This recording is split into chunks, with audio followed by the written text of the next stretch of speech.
तल अतल वितल सुतल तलातल रसातल पाताल लोक में भेज दिया। कोई कोई कहते हैं पाताल लोक कोई और नहीं, अमेरिकाई पाताल है। कुछ लोग ऐसा कहते हैं। वहां पर बलि रहता है, कुबेर वहां रहते हैं, पाताल में भेज दिया। लेकिन भगवान द्रवीभूत हो गए। भगवान ने कहा धन्य है येन बद्धो बलि राजा दानवेंद्रो महाबला तेन त्वां प्रति बदनामी रक्षे मांचल मांचल। तेरा स्मरण रहेगा जीवन भर, तेरा यज्ञ कर्म में, शुभ कर्मों में आचार्य जब वर्ण कर रहे होंगे यजमान का, यजमान जब वर्ण करेगा आचार्य का, परस्पर एक दूसरे का वर्ण किया जाएगा। उस वर्ण काल में, शुभ काल में एक दूसरे को बांध देंगे शुभ कार्य की पूर्ति तक। आपको मुक्त करने के लिए, आपकी मन वांछाओं की पूर्ति के लिए ये ब्राह्मण आपको पहले बांधते हैं, मस्तक पर चंदन लगाकर, और कहते हैं लो आपको बांध दें, ये न बद्धो बलि राजा दानवेंद्रो महाबला। बांध रहे हैं आपको मुक्त करने के लिए, आपको नियम दे रहे हैं, बता रहे हैं इन नियमों में रहना है, मौन रहना है, शांत रहना है, भूमि शयन करना है, अल्पाहार लेना है, स्वल्पाहार लेना है, फलहार लेना है, मिथ्या वचन नहीं बोलने हैं। बंधन दे देते हैं। ये कुछ दिन का एक अनुष्ठान है, इसे याद रहेगा। कलावा बंधा हुआ है, रक्षा सूत्र बंधा हुआ है, इस बंधन में है आप, नियम में है, नियमों के अधीन है। तो पहले तो लोग देखकर चकित होते थे, अरे इनके अनुष्ठान चल रहा है, कलावा बंधा हुआ है, रक्षा सूत्र है, मौली बंधी हुई है, किसी अनुष्ठान में अनुबंधित है। ब्राह्मण को भी देखकर लोग समझ जाते थे कि इसके तो हाथ में मौली बंधी हुई है, पहले किसी के अनुष्ठान में पहले से एंगेज्ड है, ये तो पहले से ही किन्हीं का बना हुआ है। अब मान लो ब्राह्मण के हाथ में मौली बंधी हुई है, रक्षा सूत्र है, तो वो कैसा अनुष्ठान कराए? वो किसी का अनुष्ठान कर रहा है, किसी के व्रत की पूर्ति में लगा है, किसी का जप कर रहा है। तो जिस ब्राह्मण का हाथ खाली है, जिसमें मौली नहीं, बस उसका वर्ण कर लो कि हमारा आप तो अब एंगेज नहीं है आप हमारे लिए। ये इस बात का भी प्रतीक है। हाथ में बंधन नहीं है। ये न बद्धो बलि राजा दानवेंद्रो महाबला तेन त्वां प्रतिबंधनामी रक्षे मांचल मांचल। ऐसे कहकर बलि को याद किया जाता है।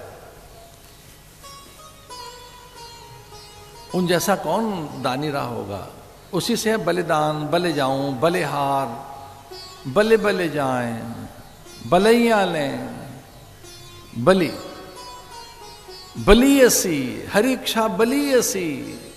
वैसे तो बलि परमात्मा को ही कहते हैं, लेकिन दान देने वाला व्यक्ति भी बलि हो जाता है, अमर हो जाता है। भगवान तो बड़े द्रवीभूत हुए। भगवान ने कहा रे मांग कुछ मांग मेरे से, मेरी प्रकृति ऐसी है, स्वभाव ऐसा है। अभी तो मैंने तुझसे मांगा, लोक कल्याण के लिए, स्वर्ग की रक्षा के लिए, देव कार्य सिद्धि के लिए मुझे मांगने में कोई संकोच नहीं हुआ। यद्यपि मैं अयाचित हूं, अकाम हूं, पूर्ण काम हूं मैं, लेकिन मुझे यज्ञ की सिद्धि के लिए, यज्ञ हो सके, देवताओं शुभ कर्म हो सके और स्वर्ग की रक्षा हो सके, इसलिए मैंने याचना की। पर अब तूने मुझे पहचान ही लिया है, तो मांग, क्या मांगना चाहता है? बलि ने कहा कि नहीं महाराज, अब मेरे स्वाभिमान को चोट पहुंचेगी, अब मेरे स्वाभिमान को ठेस पहुंचेगी। जब भगवान ही मेरे सामने हाथ पसारने आ गए, मांगने के लिए भगवान स्वयं भिक्षुक बनकर मेरे द्वार पर आया, तो अब नहीं, अब कुछ नहीं मांगूंगा आपसे। भगवान हट करने लगे। भगवान ने कहना ऐसा नहीं होगा, तुझे कुछ तो मांगना होगा।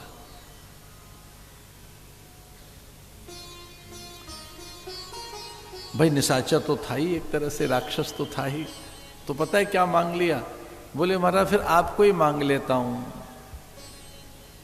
तो मैं क्या करूंगा? बोले मैं अकेला वहां क्या करूंगा? आप मेरे अनुचर बनकर, सेवक बनकर, दास बनकर मेरे साथ चलिए। और कितना बड़ा संकट कि भगवान तो दास बनकर उसके साथ चले गए। लक्ष्मी बड़ी चिंतित के देखो क्या ठाकुर कर बैठा, पाताल लोक में चले गए दास बनकर। बलि ने कहा कि मैं संकल्प बल से सब पैदा कर दूंगा, कोई काम नहीं कराऊंगा आपसे, द्वार पर खड़े रहना। तो द्वार पे क्या करना है? बोले बस माया आने न पाए, माया से मुझे बचाना। माया, अविद्या, द्वेष, राग, कोई मेरे जीवन में क्लेश न आने पाए, द्वार पर खड़े रहना। लक्ष्मी ने नारद से कहा कि आप जाइए, भगवान को वहां से लेकर आओ किसी योग युक्ति से। नारद जी गए पाताल लोक में। बलि ने बड़ा स्वागत किया, बड़ा आदर किया। देखो गुरुदेव आ गए। बलि बड़ा स्वागत कर रहा है और नारद जी ने द्वारपाल को, द्वार पर जो खड़ा था ठाकुर, उनकी आंखों में आंखें डालकर कहा कि निश्चिंत रहिए, आप सबके बंधन खोलते हैं, मैं आपके खोलने आया हूं। बड़े प्रसन्नता के साथ जय जयकार की। नारद ने कहा कि क्या दानी है, आपकी चर्चाएं हैं, लेकिन अब मेरा मन कहता है कि अब आप दान देना भूल गए होंगे, अब नहीं देंगे किसी को कोई चीज। बलि ने कहा ना ना, वो मेरा स्वभाव है। मांग, क्या मांगना चाहते हो गुरुदेव, क्या चाहिए आपको? बोले दरवाजे पे जो खड़ा है नौकर बड़ा अच्छा लग रहा है, हमें वो नौकर दान में दे दीजिए। बलि ने पूछा ऐसा क्या लगा अच्छा उस नौकर में आपको? महाराज सामान्य नौकर है, एक नौकर चाहिए आपको? बोले नहीं नहीं नहीं, उसकी आंखों में करुणा देखी है, अनुग्रह देखा है, उसके नेत्रों में जो करुणा है वो किसी में नहीं है। करोड़ों करोड़ों पाप करने वाला व्यक्ति अगर उनको झांककर देख ले, उनकी ओर देखे, तो सारे पाप मिट जाते हैं। तो बलि ने कहा कि हमारा पहचान लिया है, वो नारायण ही हैं, और फिर आपसे और नारायण से कौन बच के रह सकता है, ले जाओ अपना ठाकुर। ऐसी सुंदर सी कथाएं हैं ये।